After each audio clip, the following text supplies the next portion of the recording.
பாசிசத்திற்கும் பாயாசத்திற்கும் வித்தியாசம் தெரியாத பதரசம் இன்றைய பாதரசம் என்று ஒன்று பேசுகிறது. பாசிசத்திற்கும் பாயாசத்திற்கும் வித்தியாசம் தெரியாத பாதரசம் இப்போது பேசுகிறது. பாதரசம் எதிலும் ஒட்டாதது, மக்களிடம் எப்போதும் ஒட்டப்போகிறதும் கிடையாது.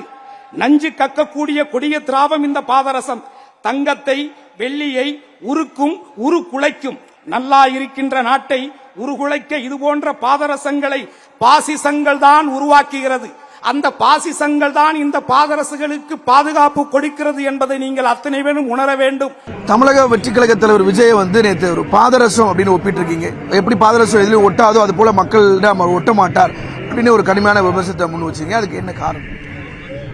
தமிழகத்திலே ஒன்றிய அரசால் வஞ்சிக்கப்படக்கூடிய இந்த சூழலில் தமிழகத்தினுடைய உரிமைகள் மொழி ரீதியாக, இன ரீதியாக, ஒட்டுமொத்தமாக தமிழகம் எல்லா துறைகளிலும் வஞ்சிக்கப்படக்கூடிய ஒரு சூழலிலே தமிழக மக்களுடைய நலனை பொருட்படுத்தாது, அவருடைய உரிமைகள் பறிக்கப்படுவதை பொருட்படுத்தாது, மத்திய அரசால் திட்டமிட்டு திணிக்கப்படக்கூடிய மும்மொழி கொள்கையை பற்றி கவலைப்படாது, தமிழகத்திலே வேண்டாம் என்று சொல்லக்கூடிய நீட்டு போன்ற உரிமைகளை திணிக்கப்படுவதை மீது எதிர்ப்பு கருத்து சொல்லாது, இப்படி எந்த ஒரு நல்ல காரியங்களும் மக்களுக்கான உரிமைகளுக்காக போராடாது, குரல் கொடுக்காது இருந்துவிட்டு இன்றைக்கு நீங்கள் ஒரு பாசிசம் பாயாசம் என்று சொல்லுகின்ற பொழுது அப்பொழுதுதான் நான் இந்த வார்த்தையை சொல்ல வேண்டிய ஒரு கட்டாயத்துக்கு தள்ளப்பட்டிருக்கிறேன்.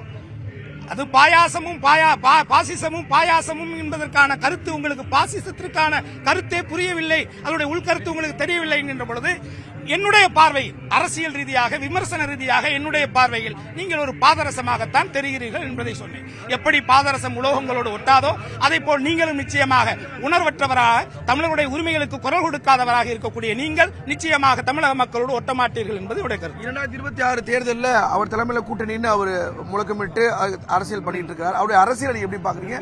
அவர் ஏற்றுக்கொள்ளக்கூடிய வகையில் அவர் அரசியல் இருக்கு சார்.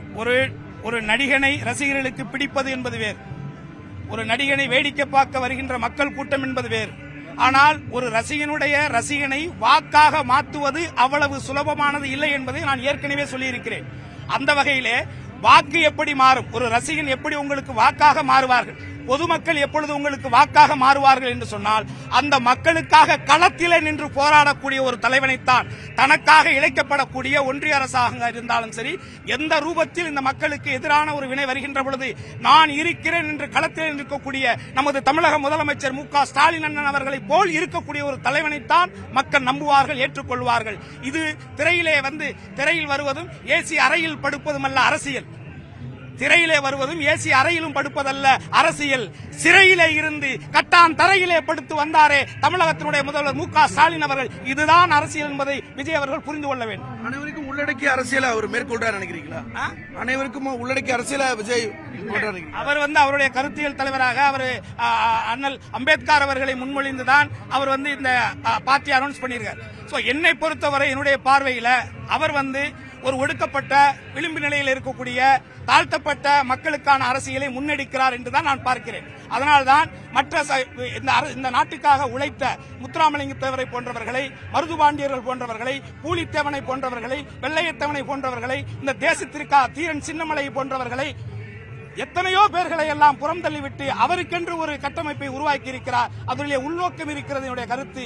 எப்பொழுது தமிழ்நாட்டிலே கிட்டத்தட்ட 10 ஆண்டு காலங்கள் இந்த மக்களுக்காகவும் தேசத்திற்காகவும் சிறையிலே இருந்த முத்துராமலிங்க தேவரையும், இந்த தேசத்திற்காக மாண்டு போன காளையார் கோயிலை காட்பதற்காக வெள்ளை நிலைய உடல் வேறாக தலைவேறாக வெட்டிப்பட்டு இந்த மண்ணுக்காக சுதந்திரத்தையை பற்ற வைத்த மருது பாண்டியர்களை துறந்து நீங்கள் ஒரு அரசியல் செய்ய நினைக்கின்றீர்களே, அது நிச்சயமாக உங்களுக்கு பயனளிக்காது என்பது என்னுடைய கருத்து.